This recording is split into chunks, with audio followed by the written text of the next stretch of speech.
Today, we work together in Saskatchewan to rebuild, restore, and renew our relationships with our students and the great people across our province.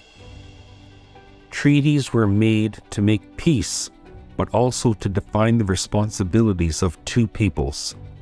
As a community, we must walk together and work towards a common goal of creating an inclusive and respectful learning environment. We can achieve this by integrating Indigenous perspectives and knowledge into the curriculum, celebrating Indigenous culture, and fostering meaningful relationships with Indigenous communities. The Crown in right of Canada and First Nations made and signed treaties that cover all of our province. They include Treaties 2, 4, 5, 6, 8, and 10, made between 1871 and 1906, and more recently, a historic modern-day treaty with Whitecap Dakota First Nation. The earlier treaties were hopeful documents, and for many, it was an exciting one. Treaty 6 contained the medicine chest clause, which was understood as Medicare, and all of them contained famine and pestilence provisions meant to protect First Nations from the loss of the great bison herds and other crises which we now call today as states of emergencies.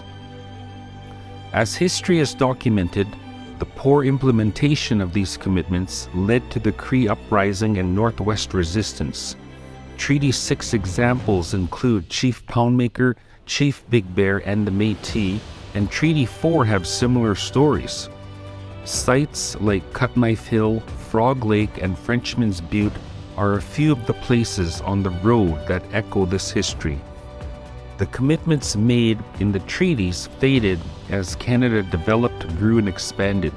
Today, as we educate, we are rediscovering these foundations in what will be our country tomorrow. Today in education, we seek places where treaty peoples can meet and understand one another. The stories we tell, the history we teach, and the ceremonies we learn are adding to the fabric of what means to be Canadian. Our students are learning the strengths that come with the history that includes our Cree and Métis practices and traditions. We are also learning the truth of our residential schools and seeking the reconciliation that will heal these wounds. As our Pope showed us during the last visit, truth and reconciliation is not a task that we complete and move on.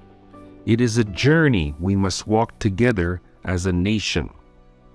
In the spirit of truth and reconciliation, we are coming together as one to align with the Saskatchewan Catholic School Boards Association's goals of rebuilding, restoring, and renewing. As we do, we are learning and hope to build a more just future. We do this for all of our children and believe in the hope of the future.